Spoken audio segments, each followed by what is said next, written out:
Se abre la ceremonia solemne de investidura como doctora honoris causa de la Secretaria General Iberoamericana, Rebecca Greenspan. Ite accercitum candidatam.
Rector magnifique, peto veniam.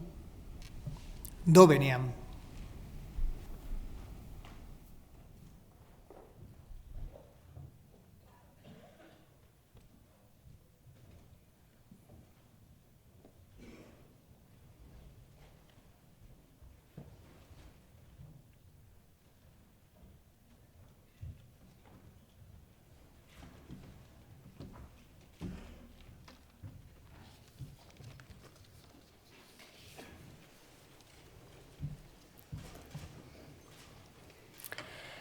Señor Rector magnífico de la Universidad de Salamanca, señor decano de la Facultad de Derechos, señores representantes del cuerpo diplomático de los países iberoamericanos, autoridades, compañeras y compañeros, señoras y señores. Hoy es un día muy especial para mí, ya que me siento doblemente honrada por la petición realizada por don Ricardo Rivero, rector magnífico de la Universidad de Salamanca, de ser madrina de la señora Rebecca Greenspan, secretaria general iberoamericana, y por representar al Instituto de Iberoamérica y al Departamento de Derecho Público General de la Universidad de Salamanca en este acto solemne en el que será investida como doctora honoris causa por nuestra universidad. Si bien no siempre es posible establecer sinergias entre la academia y la función pública, la vida profesional de Rebecca Greenspan muestra los enormes beneficios que puede tener este cruce de caminos. Su trayectoria pone en evidencia cómo el conocimiento puede ser utilizado para trabajar en pro de un mundo más justo, tal como es recogido en el siguiente vídeo que reseña brevemente su trayectoria. Su trabajo va contra la pobreza y la desigualdad. Su apuesta es por el desarrollo humano, el diálogo, la cooperación y la paz. Y en esta empresa, Rebecca Grispan lleva muchos años embarcada. La suya es una carrera por el desarrollo social, algo por lo que ha luchado desde el Gobierno de Costa Rica, desde organismos internacionales como la ONU o desde la Secretaría General Iberoamericana. Grispan nació en San José, Costa Rica, y de su país llegó a ser vicepresidenta entre 1994 y 1998. Antes fue ministra de Vivienda, de Asuntos Económicos y Sociales y viceministra de Finanzas. Es licenciada en Economía por la Universidad de Costa Rica y máster en Economía por la Universidad de Sussex, en Inglaterra. Ha sido profesora e investigadora del Instituto de Investigación de Ciencias Económicas de la Universidad de Costa Rica y es autora de numerosos artículos y libros sobre política social y económica o sobre género y pobreza.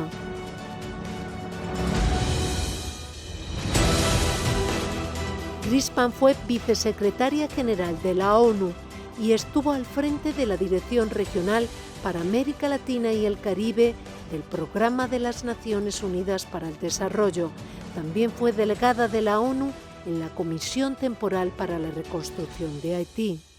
Rebecca Grispan es desde 2014 secretaria general iberoamericana, la primera mujer que ocupa este cargo, renovado en 2018 por los presidentes de los 22 países iberoamericanos.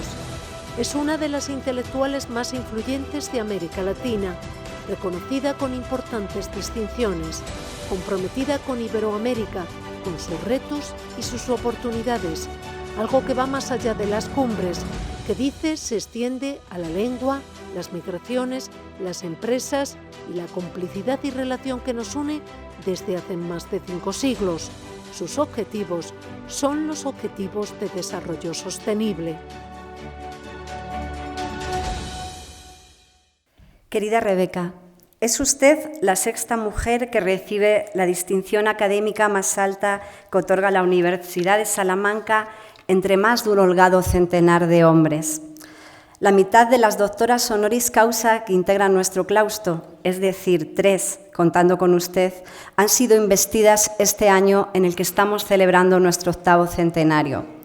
Ojalá este último dato sea un indicador hacia la esperanza, ya que citando a Rosalind Yalow, la segunda mujer en ser galardonada con el Premio Nobel de Medicina en 1977, el mundo no puede permitirse la pérdida de los talentos de la mitad de las personas, si es que estamos aquí para resolver la multitud de problemas que nos atañen.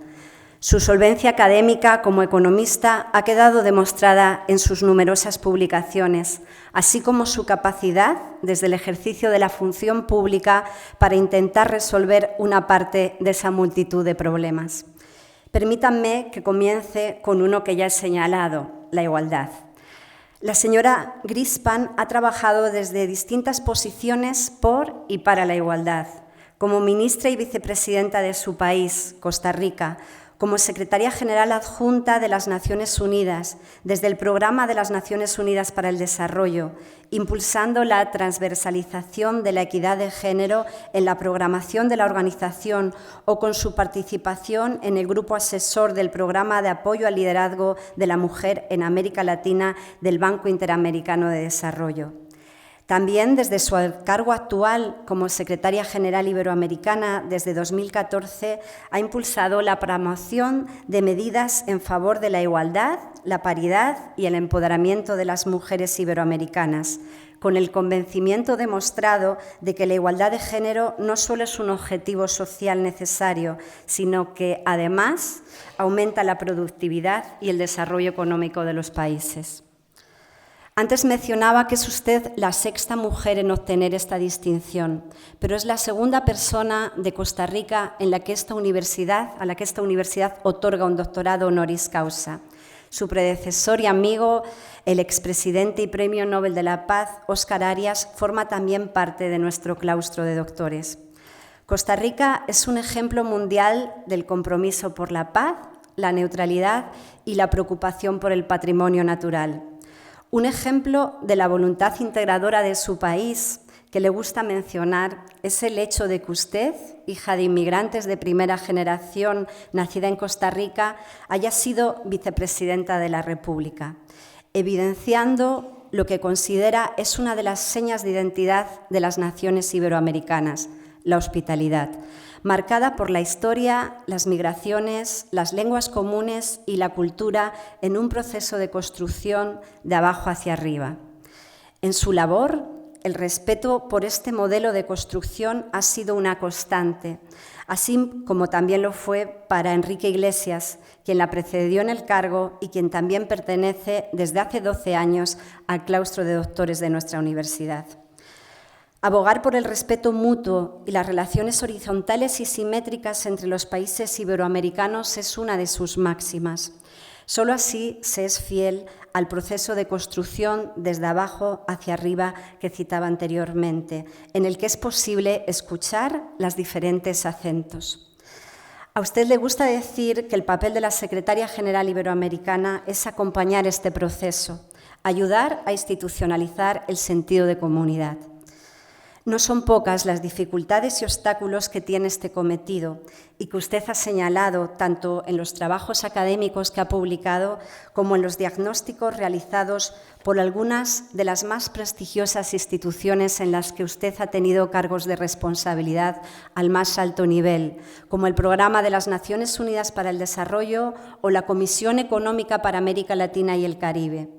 Así, el análisis y estudio de los problemas comunes que enfrentan muchos países de la región, como la desigualdad, la inequidad, la pobreza, la falta de confianza en las instituciones democráticas, la corrupción o la violencia, es una de las herramientas imprescindibles del proceso. En este sentido, su conocimiento riguroso de los problemas es y ha sido clave en los diferentes cargos públicos que ha desempeñado, así como en su papel como actual Secretaria General Iberoamericana, dando sentido al principio de la descripción para la prescripción que Harold Laswell establecía como necesario dentro de la ciencia de las políticas. Sin embargo, a pesar de que el conocimiento es necesario, no siempre es suficiente si no va acompañado de compromisos, valores y actitudes. En su lección de investidura como doctoris honoris causa, su compatriota Óscar Arias, en este mismo lugar, defendía que la educación debe transformar radicalmente al mundo o no vale la pena.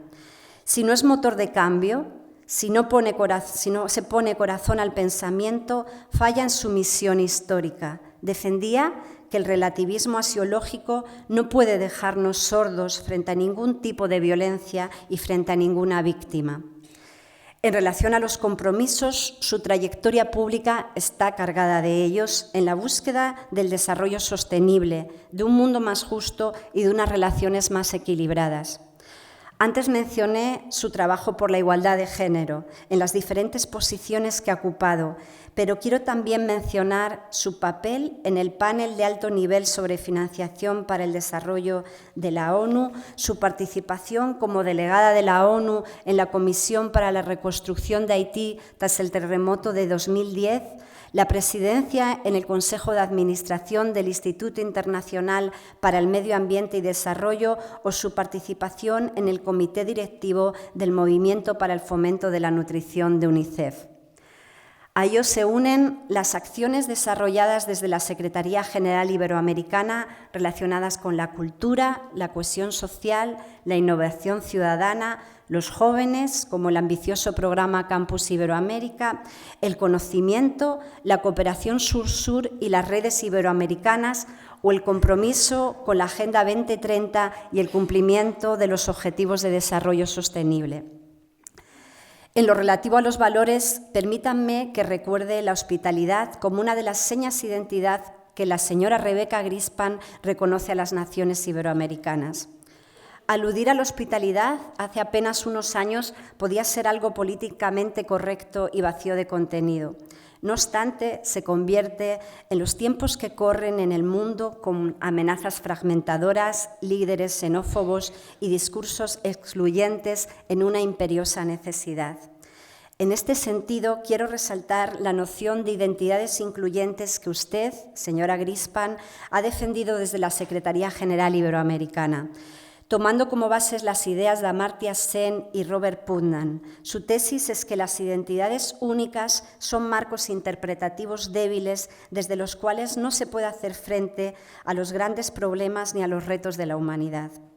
Por ello, defiende la identidad incluyente, dado que cada individuo es producto de varios influjos, utilizando sus propias palabras.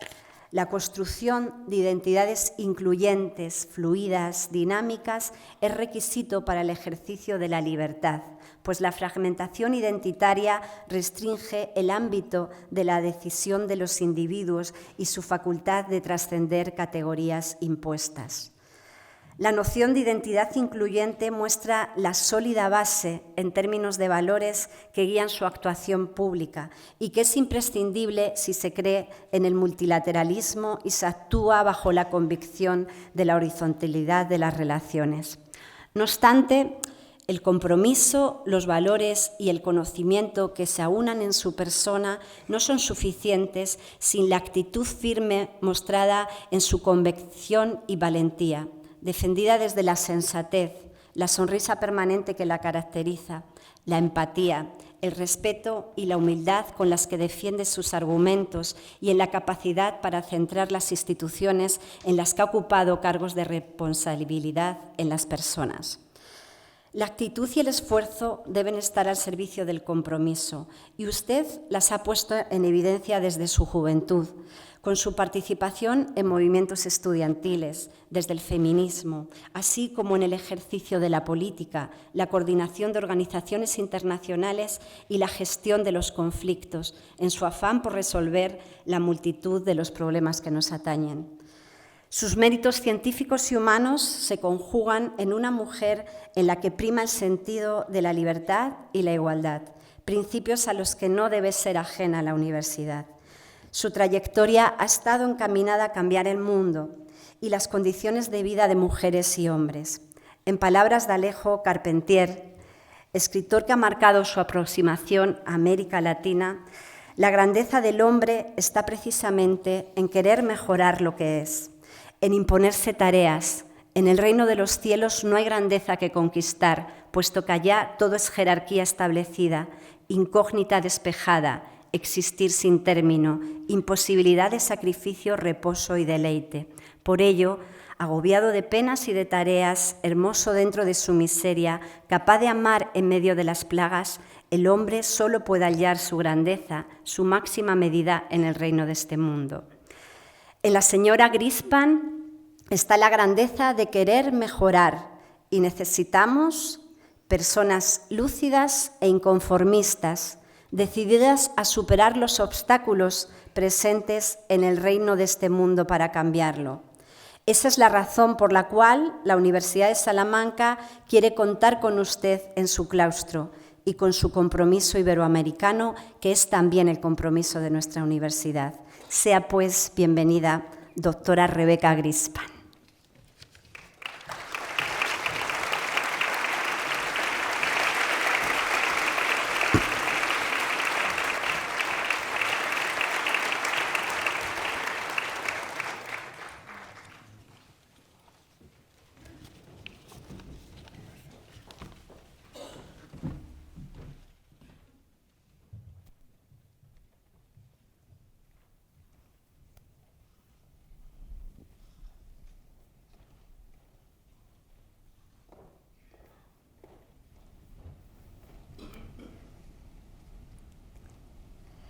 Petu gradum doctoris in scientia politica dominae Rebeca Grispan.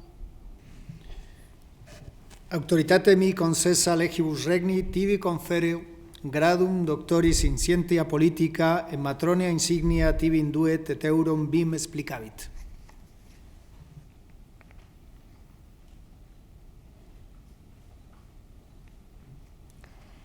Acipe capitis termen apice flammeo, ut eunon solum splendore ceteris praequelas et sed etiam tanquam Minervae Cassidi ad certamen munita sis.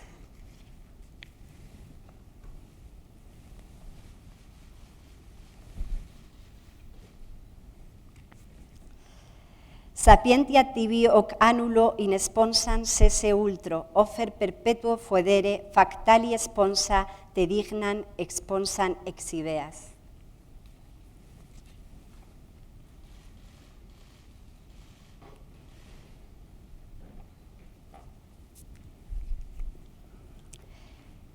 En librum apertum ut scientiarum arcana reseres.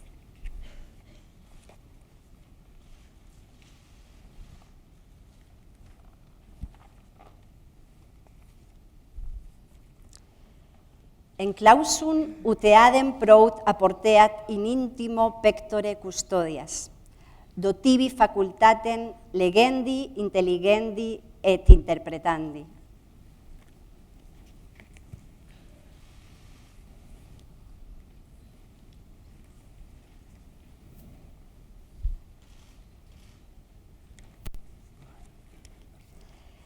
Sed in ac sapientia cátedra, ut inde doctrina eminens in academia, in foro, in republica, doceas, regas, iudices, opituleris.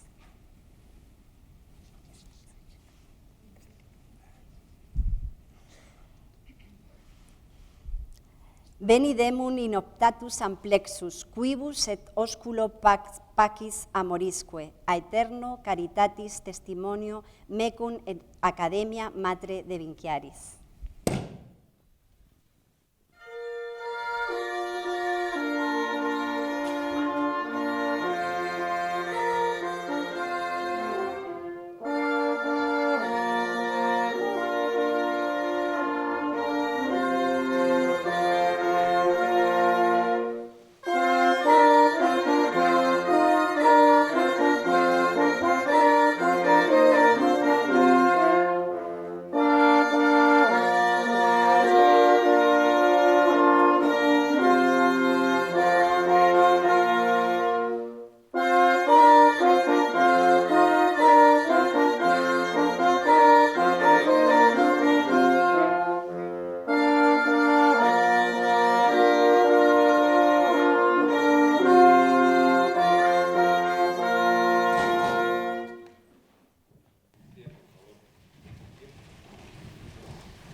Lege juramentum novae doctrici. Iuras apud universitatis senatum semper ubicunque fueris iura et privilegia, honorem studi iuris universitati conservare, semper eam iubare et in negotis, universitatis, ec factix, consilium, auxilium, et favorem prestare quotiens eris requisita?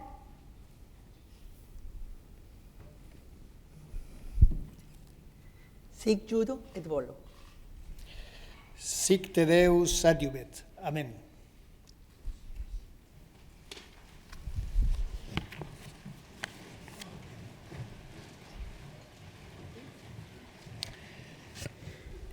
Egregia mujer, domina Rebecca Greenspan, te admito incorporo in collegium doctorum academiae Salmantinae, cum omnibus honoribus libertatibus semtenibus et privilegis quibus gaudem de possum gaudere ale similes doctores, in scientia politica in Salmanticensis studio et ubiquum terrae in orbe.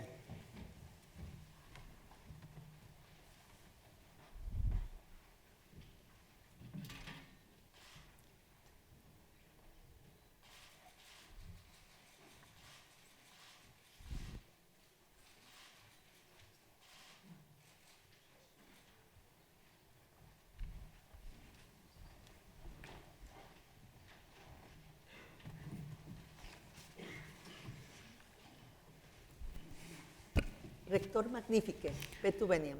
Do veniam.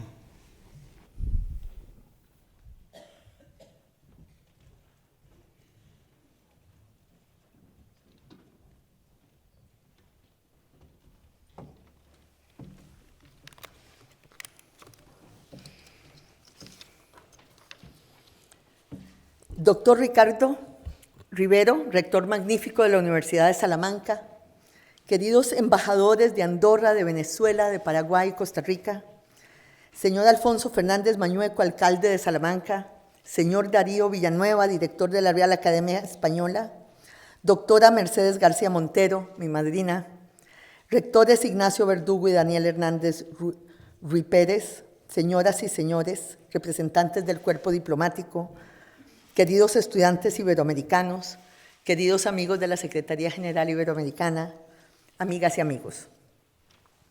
Sean mis primeras palabras de inmensa gratitud hacia la Universidad de Salamanca y su Consejo de Gobierno por este generoso reconocimiento. Gracias especialmente a la Facultad de Ciencias Sociales y el Instituto Iberoamericano por promover esta distinción, en la que me anteceden figuras de tanta relevancia como Mohamed Yunus y María Telo. Me complace en particular compartir un título que han recibido grandes amigos y modelos a seguir. Pienso en Óscar Arias y Enrique Iglesias. Gracias por el honor de unir mi nombre a esta lista.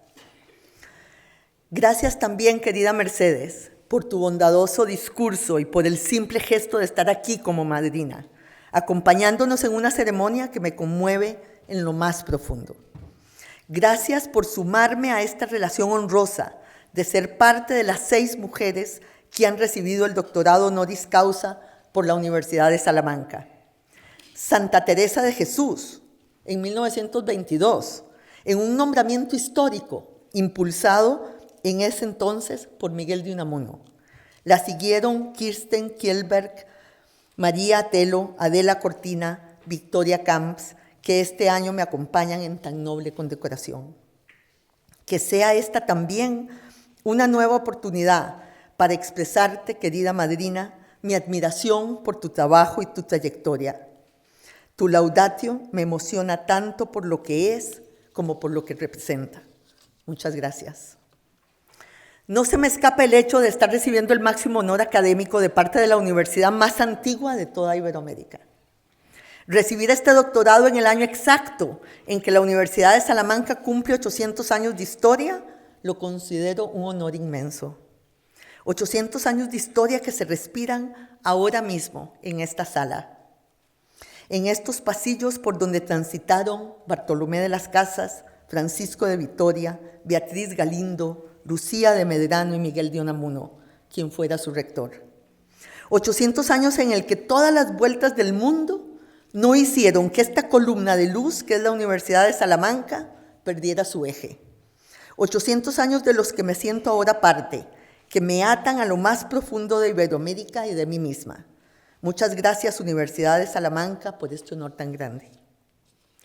Recibo este doctorado honoris causa como un voto de respaldo a las causas que he defendido a lo largo de toda mi carrera profesional: el combate a la pobreza y las desigualdades, la búsqueda del desarrollo humano, la promoción del multilateralismo, el diálogo, la cooperación y la paz, como bien lo dijo mi madrina.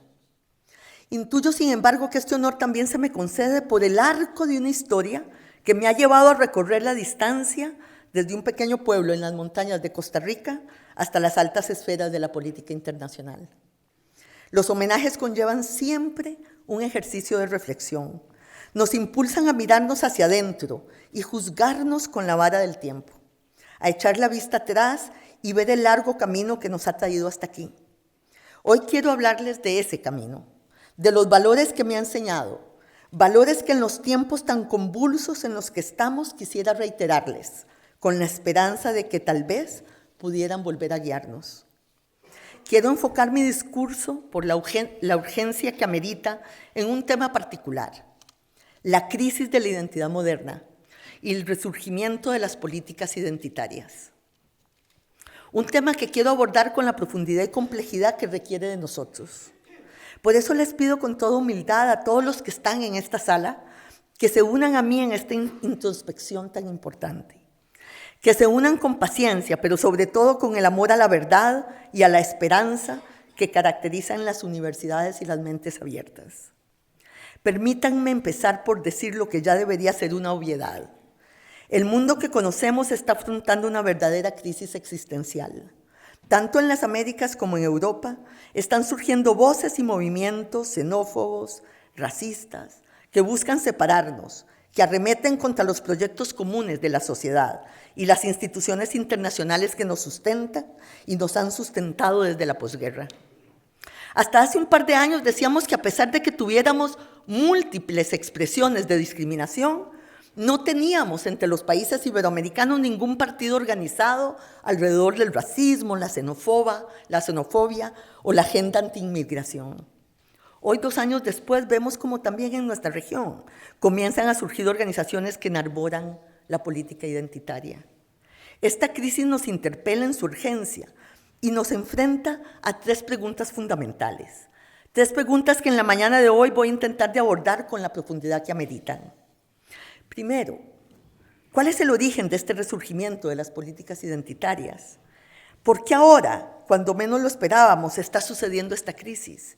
¿Y qué podemos hacer cada uno de nosotros? Empecemos por el origen.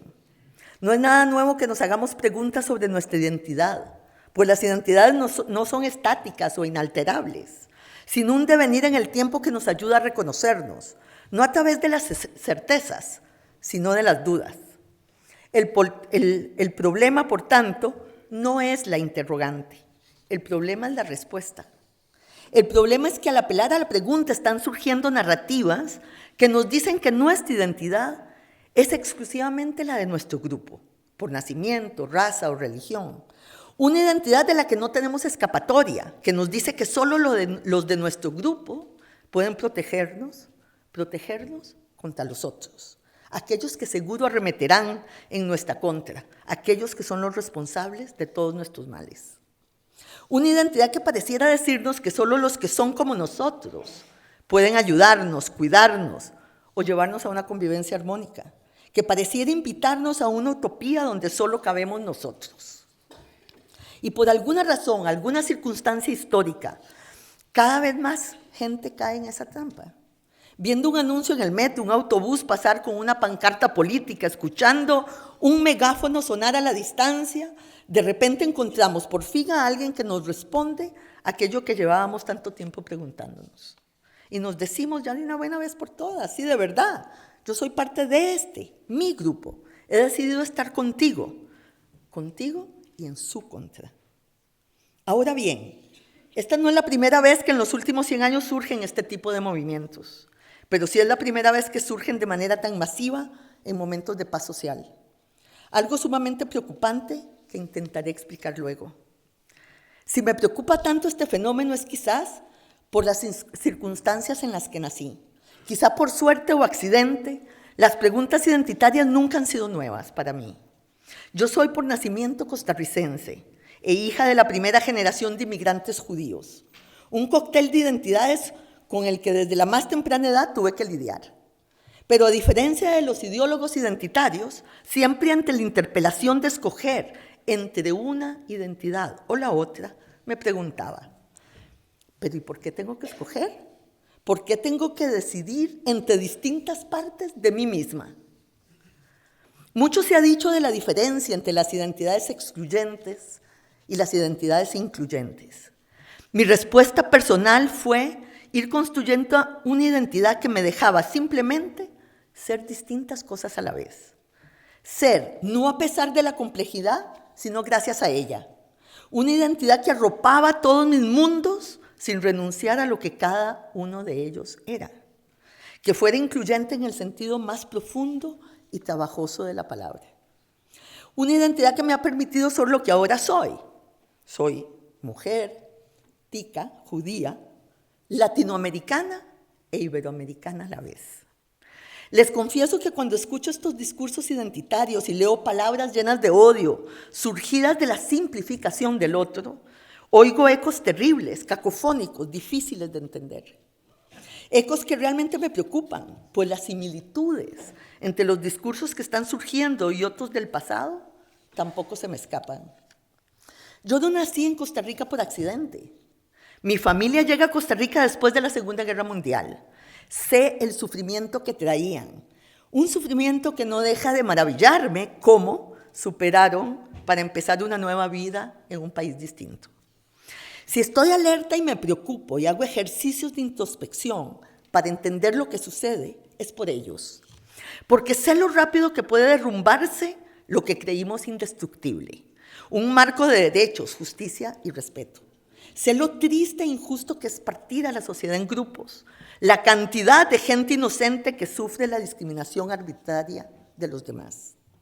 Pensar en mis padres es, por supuesto, pensar en la Costa Rica que los recibió, que les dio la oportunidad de que con esfuerzo y mucho trabajo pudieran crear una familia en un marco de respeto y dignidad. Un pueblo en el que crecí en igualdad de condiciones, del que me enorgullece enormemente ser parte y que me eligió, a pesar de haber nacido primera generación en Costa Rica, como su vicepresidenta. Tengo aquí a otra vicepresidenta de mi país, la embajadora de Costa Rica, que acaba de terminar su periodo como vicepresidenta de Costa Rica. Una Costa Rica que ahora, al recordarla, me lleva a mi segunda pregunta. ¿Por qué ahora? ¿Por qué ahora más que nunca nos sentimos eligiendo constantemente nuestra pertenencia? ¿Y por qué con creciente frecuencia se traducen en ideologías políticas que responden, cada una a su manera, con el mismo hostil pesimismo a nuestras incógnitas? Si la Costa Rica en la que crecí puede claramente servir de ejemplo para los tiempos que corren, es porque hoy en día, viendo lo que sucede, me pregunto si quizás sí tuve suerte. Quizás sí logré encontrar una identidad incluyente porque tuve una sociedad que me acompañó, que no me obligó a decidir entre ser una cosa o la otra, que no me obligó, que me dio la libertad de poder lidiar yo misma con la complejidad de forjar mi propia personalidad. Sé que no todos tienen esta suerte, porque la identidad al final de cuentas no reside nada más en el individuo. La identidad está siempre en una constante tensión entre el individuo y su sociedad. En mi opinión, este resurgimiento de políticas identitarias son la punta de un iceberg al que llevamos tiempo acercándonos. Encuesta tras encuesta, estudio tras estudio, nos muestra que llevamos años fragmentándonos y polarizándonos. Según el último Latinobarómetro, solo un ínfimo 14% de los latinoamericanos confía, ya no en sus instituciones, sino en sus propios vecinos. El 86% solo confía en su familia. Un balance que es ahora la mitad de lo que era hace 20 años. Del otro lado del Atlántico las cifras son mejores, pero se observa un deterioro. Solo el 50% de los españoles confía en sus vecinos y una mayoría está insatisfecha con el funcionamiento de la democracia. En Estados Unidos, único país donde se mide rigurosamente lo que se ha llamado la polarización afectiva, la percepción moral más básica que tiene gente de partidos políticos opuestos entre sí. La desconfianza lleva décadas aumentando vertiginosamente. Y lo que es peor, nutriéndose de una especie de visión apocalíptica. Para el año 2014, el 38% de los demócratas pensaba que el Partido Republicano era, abro comillas, una amenaza para el bienestar para la nación. Y viceversa, el 43% de los republicanos pensaba lo mismo de los demócratas. Y esto en el 2014. Después de las elecciones del 2016, estas cifras seguramente habrán aumentado notablemente. Para que se hagan una idea, estas cifras apenas hace 20 años eran solo el 16 y 17% respectivamente. Cosa que delinea claramente una larga y profunda tendencia, que traza un movimiento que tal vez no vimos porque sucedía a la periferia de nuestra visión. Tan convencidos estábamos del triunfo del liberalismo y los derechos humanos, quizá estábamos obnubilados y nuestras sociedades no eran tan abiertas e incluyentes como pensábamos. Quizá esta sea entonces una primera respuesta del por qué ahora. Tal vez cuando nos iba bien, los valores los dábamos por sentados. Y fue el irnos mal y la crisis lo que nos hizo darnos cuenta de algo que ya llevaba tiempo sucediendo. Como dicen por ahí, cuando baja la marea, se ve quién no tenía el bañador puesto. Y así quizás nos enteramos que habíamos dado por supuesto lo que no estaba conquistado, o por lo menos lo que no lo estaba para todos.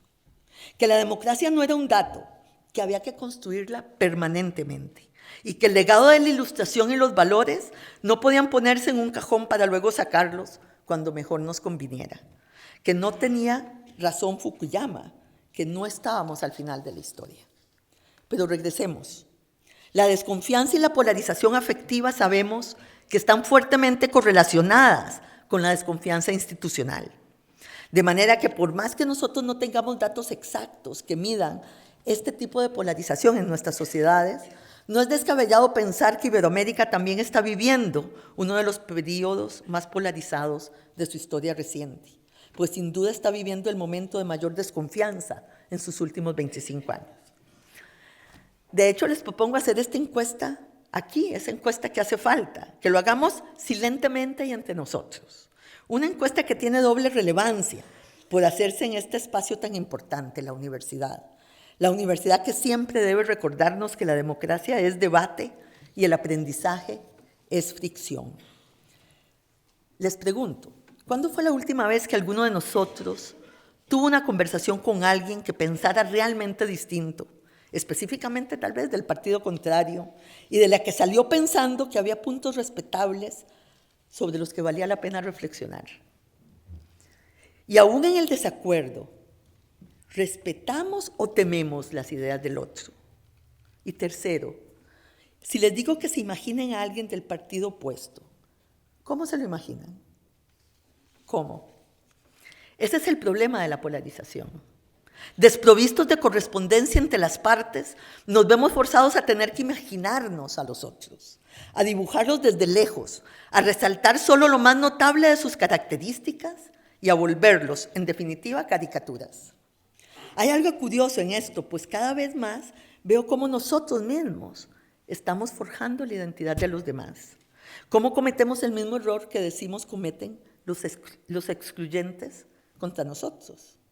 Pues al decir, todos los votantes de tal o cual partido son xenófobos, machistas, racistas, sin ningún tipo de perdón, ¿acaso no estamos ofreciéndoles también un estás conmigo o en mi contra? ¿Acaso no estamos negándonos a poder cambiar nosotros mismos y negándoles a ellos esa misma posibilidad? Las sociedades polarizadas son sociedades donde a las identidades incluyentes les cuesta echar raíz. Sociedades que crean enemigos y no ciudadanos. Siento que parte del problema por el que transitamos es que no hemos sido lo suficientemente autocríticos. Sé que no es fácil, pero se me figura como la única manera de entender cuál es el origen de esta polarización. Pues solo con humildad podemos entender al otro, por más en desacuerdo que estemos. Solo con humildad podemos bajar el escudo para ver bien en el panorama. La autocrítica es un salvoconducto para cruzar la tierra de nadie que nos separa. Un ejercicio de autocrítica arrojaría ciertas conclusiones cercanas. Parte de la desconfianza de nuestros ciudadanos se debe a la crisis financiera y a la vulnerabilidad e inseguridad que han vivido amplios grupos de la población. Una desconfianza cuyo correlato es el crecimiento de las distintas desigualdades. Desigualdades no solo verticales, es decir, socioeconómicas, sino también horizontales, aquellas que nos alejan y nos dividen, las desigualdades entre grupos y entre generaciones. La simplificación de los problemas nos ha llevado a excusarnos de la difícil tarea de entender la realidad y al otro en toda su complejidad, a entender las brechas que nos separan en simples términos propagandísticos. La evidencia en buena parte da fe de estas realidades. Uno de los estudios más interesantes que he leído recientemente muestra un dato revelador. Los municipios en los que suelen ganar los partidos antimigrantes son los municipios donde hay menos inmigrantes. Es decir, donde hay menos contacto entre estos grupos supuestamente enfrentados. Otro dato lo corrobora.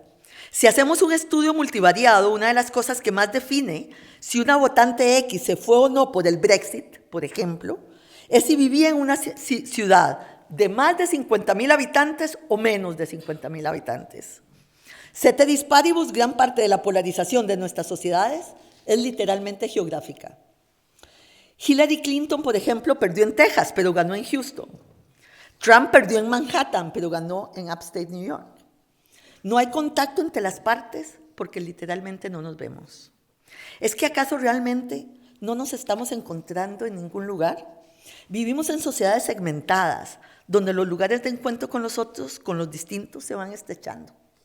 En América Latina particularmente, pareciera que ya no nos encontramos en ningún lado, ni en las mismas escuelas, ni en los mismos barrios, ni en los mismos parques, ni en los mismos centros comerciales. Producto de nuestra desigualdad económica, 75% de los latinoamericanos cree que hay un conflicto muy fuerte entre pobres y ricos en la región. Un dato que dice mucho. Estamos creando burbujas que son menos figurativas de lo que nos imaginaríamos. Burbujas casi físicas que nos tienen literalmente aislados los unos de los otros. Pareciera que nuestra polarización, nuestra visión apocalíptica del otro, está basada en gran parte en un verdadero desconocimiento de su entorno y sus circunstancias. Una visión que por último ha tenido como agravante la creciente tendencia a la simplificación de los problemas. Un fenómeno que no es nuevo, pero que ha despegado con la aparición de las redes sociales, los fake news, las cuales hacen que ahora cuando nos imaginamos a un votante de un partido opuesto, y viceversa, cuando ellos nos imaginan a nosotros, pensemos directamente en el representante más extremista del bando y la idea más absurda del manifiesto. Personas e ideas que definitivamente existen, pero que nos hacen olvidar en esa caricatura de aquellos que en parte, desprovistos de un centro político, se ven forzados a tomar posiciones extremas, con las que solo parcialmente conviven, posiciones en las que a veces solo momentáneamente apuestan. Este es el mundo que vivimos, un mundo donde la complejidad y los matices no tienen rating, donde los que más leemos y más oímos y más retuiteamos son los mensajes más ruidosos y polémicos. Y donde peor aún estamos perdiendo algo más fundamental inclusive, el axioma principal de nuestra actual paz y prosperidad, el reconocimiento de que los derechos humanos están basados en que toda persona, todo individuo es igual de digno que nosotros, por más en desacuerdo que estemos con sus ideas. En que aquí no hay ángeles ni demonios, sino seres humanos en toda su promesa, complejidad y ambivalencia. No podemos caer en esa trampa, tenemos que erradicar las caricaturas y el maniqueísmo de nuestra visión. Como decía la doctora Pauli Murray, cuando mis hermanos intentan trazar un círculo para excluirme, yo trazo un círculo más grande para incluirlos a ellos. En mi opinión, no hay mejor manera para enfrentar este reto que regresar a sociedades abiertas e incluyentes. Algunos pensarán que es ingenuo, pero no hay mensaje más realista que este, porque sé que si algo nos ha traído estos últimos 70 años de la historia universal, es precisamente el humanismo que forjó esta modernidad que hoy en día peligra. Un humanismo que nosotros mismos en nuestro miedo a veces extraviamos sin saberlo. Mientras más profundizamos en este debate, más nos acercamos a esa piedra angular de nuestra sociedad. Para rescatarla debemos sumergirnos, ir a buscarla, porque si hay algo más que pudiera arrojar este ejercicio autocrítico, es que quizás hemos caído demasiado en la abstracción. Se nos ha olvidado todo lo que ha implicado realmente la búsqueda y reivindicación histórica de los derechos humanos. Una búsqueda que todos en nuestras vidas, en cierta medida, debemos replicar, pues los derechos humanos son también un deber, el deber de resguardarlos ante toda adversidad. No hay mejor sitio que este, la Universidad de Salamanca, para hablar de la larga y serpentina historia de la búsqueda y reivindicación de los derechos humanos. Una historia cuyo resultado, la Declaración Universal de 1948, a veces tomamos por descontado. Quiero aprovechar esta ocasión para reivindicar el legado de los salmantinos, Fray Bartolomé de las Casas y Francisco de Vitoria. Dos luminarios que se adelantaron por generaciones a los pensadores que tradicionalmente han sido conocidos como los fundadores del internacionalismo. El origen de la concepción de los derechos humanos, de la igualdad de nuestra dignidad bajo la ley, nació aquí, en Salamanca, y aquí, en Iberoamérica. Una muestra más que nuestra región tiene con qué pensar para ser moderna y parecerse a sí misma a la vez. Que no tenemos por qué, como decía Octavio Paz, sacrificar nuestra identidad en el altar de la modernidad, en un arrebato de complejos y leyendas. Si algo nos enseñan sus historias, es que la concepción de los derechos humanos no nació primero de la teoría o como nacen las conjeturas matemáticas. No fue producto de la imaginación del otro, fue producto precisamente del encuentro con el otro. Aún en el caso de Vittoria, quien apuntó hacia una derivación legal del reconocimiento del derecho natural universal en su célebre Relectio de Indis, esta formalización se nutrió siempre de un sentimiento humanista que iba más allá de la abstracción jurídica. Si los salmantinos lograron concebir tales ideas, si lograron abanderar la lucha a pesar de las circunstancias, fue por el más puro y llano amor al ser humano. Un amor que aprendieron no en la teoría, sino en el ejercicio, ya sea en la docencia, paciente y perseverante, que caracteriza a los buenos profesores y a Vittoria, o en el sufrimiento traumático de aquella isla La Española, en la que Las Casas se pronunció por primera vez en defensa de los indios. Un amor humanista, cargado más de acciones que de decretos, que nos recuerda que a querer se aprende queriendo. La historia de Las Casas y Vittoria debe servir para recordarnos una verdad fundamental. Los derechos humanos no son el principio de la ética, sino su fin. Son el destino final de un largo camino que todos estamos obligados a transitar. Un camino cuyo guía y aliciente es la esperanza en la bondad humana. Un camino que requiere de nosotros, sobre todo, humildad y perseverancia. Un camino que no tiene el lujo de esquivar tal o cual parte del planeta, tal o cual grupo social al que excluimos o ignoramos. Un camino que ahora tenemos que transitar una vez más para darle otra oportunidad al civismo y a la sociedad. Queridos amigos, queridas amigas, nos encontramos en una encrucijada preocupante, que pareciera dibujarnos 1000 senderos y distintos caminos, cada uno para quién y para cada grupo. Una encrucijada que los malos virajes del pasado resaltan en su relevancia. Ante estos disentimientos, no podemos dejar que el pesimismo nos derrote. Aún queda mucho por hacer para mejorar nuestras instituciones, cerrar nuestras brechas sociales, podar y cuidar la tierra y el planeta que tanto hemos maltratado. Sería un acto de incalculable egoísmo pensar que seremos la generación con más alto nivel de desarrollo humano si a la vez irresponsablemente decidimos no corregir nuestros excesos y al final dejamos un mundo piado a nuestros hijos y a ustedes, los jóvenes.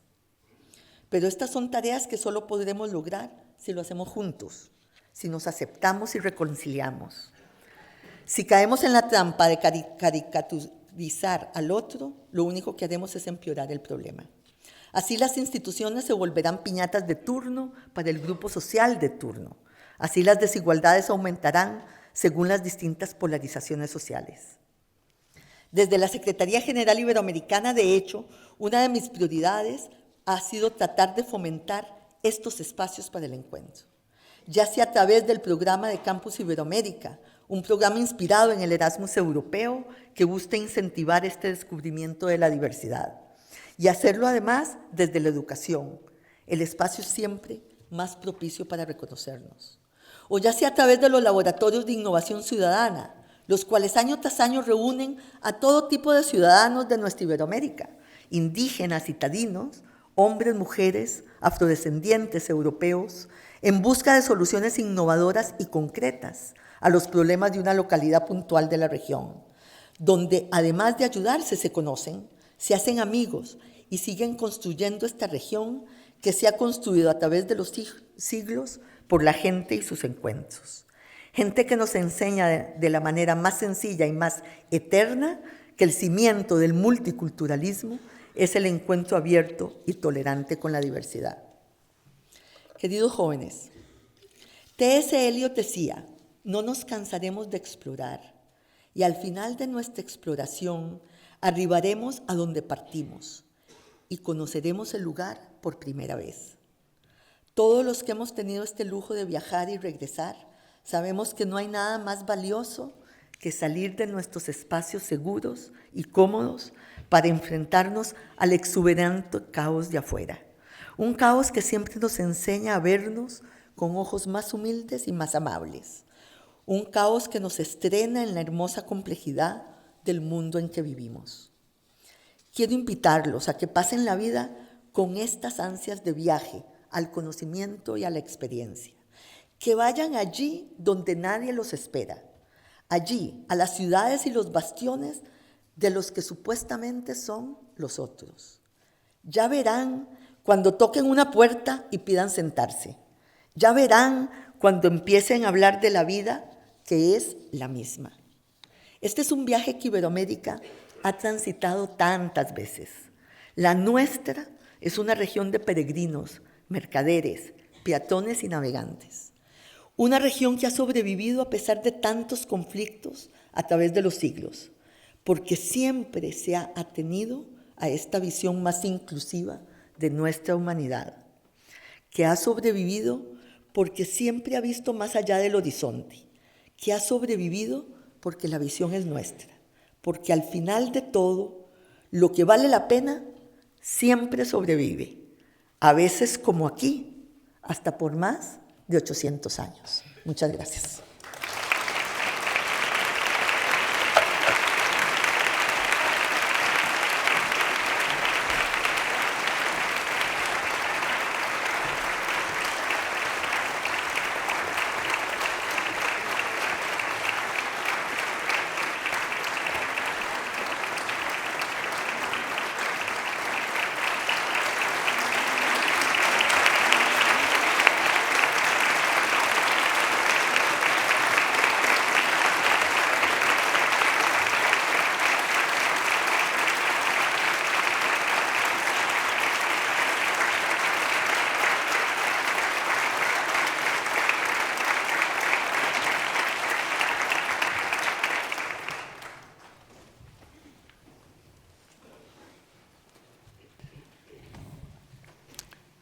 Doctora Rebecca Greenspan, señora embajadora, señores embajadores, señora subdelegada del Gobierno en Salamanca, ilustrísimo señor alcalde de Salamanca, excelentísimo señor director de la Real Academia Española, excelentísimas, ilustrísimas autoridades, doctora Mercedes García Montero, madrina, señor vicerrector de la Universidad Pontificia, rectores Ignacio Verdugo y Daniel Hernández, señor director de la Fundación Academia Europea Iberoamericana de Yuste, autoridades académicas, amigas y amigos de la comunidad universitaria. La vocación iberoamericana de nuestro estudio se pone una vez más de manifiesto con la investidura de una excelente doctora, cuyos méritos académicos e institucionales ha expuesto en su laudatio la profesora García Montero. Una trayectoria de servicio público ejemplar, a la altura de las circunstancias. Se suma a un claustro heredero de la tradición y el mensaje de la Escuela de Salamanca, que es el de los derechos humanos, la temprana incorporación de la mujer a la universidad y la necesidad de concordia y entendimiento entre todas las personas que tan brillantemente ha defendido. Memorables son las aportaciones de la Escuela de Salamanca también a la economía, disciplina en la que se forma nuestra nueva doctora. Como economista conoce la grandeza y la miseria de esta ciencia, que al fin puede crear alternativamente riqueza o escasez. Los prejuicios ideológicos de los responsables públicos explican a menudo políticas más o menos sociales, más o menos ambientales, más o menos comprometidas con unos valores humanos u otros. ¿Cuáles sean estas elecciones? Depende de la particular sensibilidad de los actores políticos, protagonistas al fin de los procesos de toma de decisiones. Ellos, y cada vez más también ellas, inciden sobre nuestras vidas. Afortunadamente podemos celebrar y reconocer la aportación de las mujeres a la política. Es el caso de nuestra nueva doctora en su condición de viceministra de Hacienda, ministra y luego vicepresidenta de la República de Costa Rica, un país que ha sido y debe seguir siendo ejemplo de éxito institucional para la región por sus opciones constitucionales, democracia y sobre todo paz. La superación de las dificultades económicas e institucionales de Costa Rica podrá lograrse volviendo a sus principios, haciendo alarde de responsabilidad política y de sentido común tico. Cuenten con nuestro apoyo en su empeño por proteger sus mejores valores, la paz y la comunicación entre los seres humanos, compartiendo principios como los que refleja el poema de Jorge del Bravo. Cogería las guerras de la punta y no dejaría una en el paisaje y abriría la tierra para todos como si fuera el aire. Como el joven poeta, estamos contra la guerra. Al igual que la filósofa alemana Caroline Menke, estamos contra el odio y abogamos por la creación de espacios de confianza, de recíproco entendimiento, evitando la radicalización y la polarización que tanto nos preocupa a todas y a todos. Siempre apoyaremos a las repúblicas hermanas de Iberoamérica, señores embajadores. Nuestro credo nos impone condenar todas aquellas situaciones donde no se respetan los derechos de las personas. Salamanca tiene el deber moral con quienes son oprimidos por regímenes autoritarios. Recordemos los versos de Carmen Naranjo, costarricense tan dedicada al servicio público como la doctora Greenspan. América es algo más que una silueta en el mapa. América es un corazón solitario que llama con la risa alegre de un niño maduro en su deseo de ser y en la seguridad de un destino. América es un camino humano donde todavía lucha un hombre por la libertad, el pan y el amor. El año en que usted nació, doctora Greenspan, un primer Figueres era presidente y tuvo que soportar un intento de invasión de su país patrocinado por los dictadores de la zona. También fue el año en el que Rosa Parks, cansada después de una jornada de trabajo, no cedió su asiento en el autobús a un hombre blanco.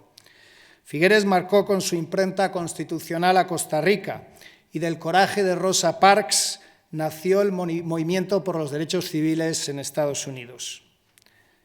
La libertad hay que conquistarla y que reconquistarla continuamente, que solo se pierden los pueblos que se cansan de ser libres. 20 años antes de su nacimiento, Joaquín García Monge, a quien corresponde la cita anterior, quien fue ministro de Instrucción Pública, había sido invitado como observador a la Sociedad de Naciones de Ginebra, evidenciando un vínculo clásico entre intelectualidad, educación y diplomacia en Costa Rica. Editor del repertorio americano hasta 1958, la revista en la que escribieron Alejo Carpentier, antes citado, Gabriela Mistral, americana premiada con el Nobel, quien dedicó preciosos versos, entre otros, a la maestra rural. La maestra era pobre, su reino no es humano, así en el doloroso sembrador de Israel. Vestía sayas pardas, no enjollaba su mano, y era todo su espíritu un inmenso joyel. Carmen Naranjo, de nuevo, en la introducción de su obra Mujer y Cultura, decía aún en el siglo pasado: se han hecho esfuerzos, se han ganado batallas, se han establecido derechos, se ha arribado a una igualdad legal y a una situación bastante cercana a la equivalencia de derechos, oportunidades y responsabilidades.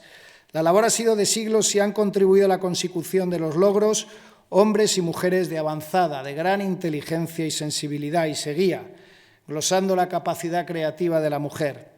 Ayudar a la mujer es encontrar el caudal infinito de sus fuentes, que deben dar siempre vida, nunca frustración, siempre fuerza, nunca negación. Y añade, algún día la mujer habrá ganado su natural protagonismo. Ella ya lo obtuvo, como hoy la doctora Rebeca Greenspan también nos demuestra. Es mucho, sin embargo, lo que todavía queda por hacer. Muy necesario es el papel de las instituciones en las que usted ha marcado su impronta y ha orientado en tal línea, desde las Naciones Unidas y su programa de desarrollo, el Gobierno de Costa Rica y ahora la Secretaría General Iberoamericana. Clave es la universidad para encontrar elementos de unión y de convergencia y para trabajar en estos propósitos, porque aquí pueden y deben poder expresarse todos los puntos de vista, desde el respeto y la atención a los argumentos, la alteridad. Este campo propicia adecuadamente la colaboración y la comunicación, el entendimiento que las actuales polarizaciones y las identidades excluyentes tanto dificultan. Nosotros sí, colaboraremos, doctora Greenspan, mucho más ahora que somos parte del mismo claustro.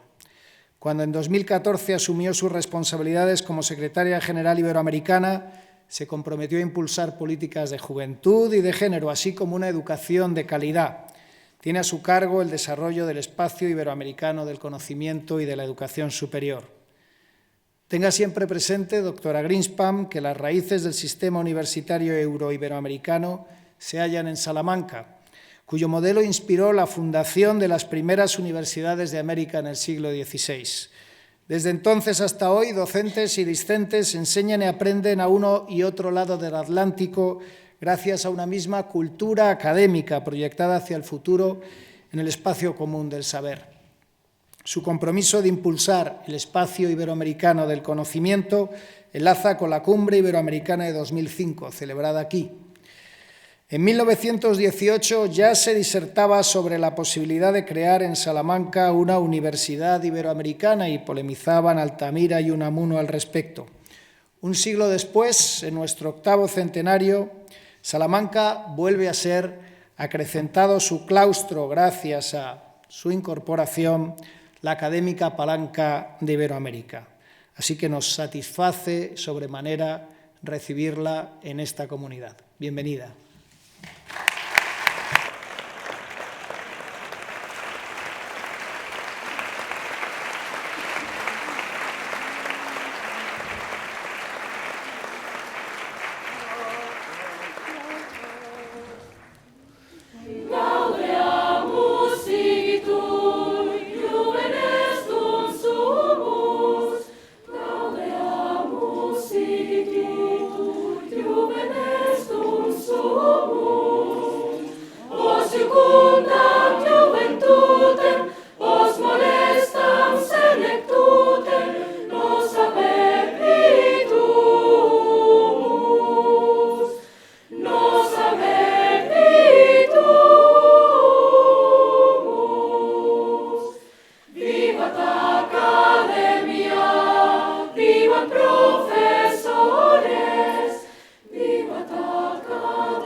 Universitas Studi Salamantini. Víctor.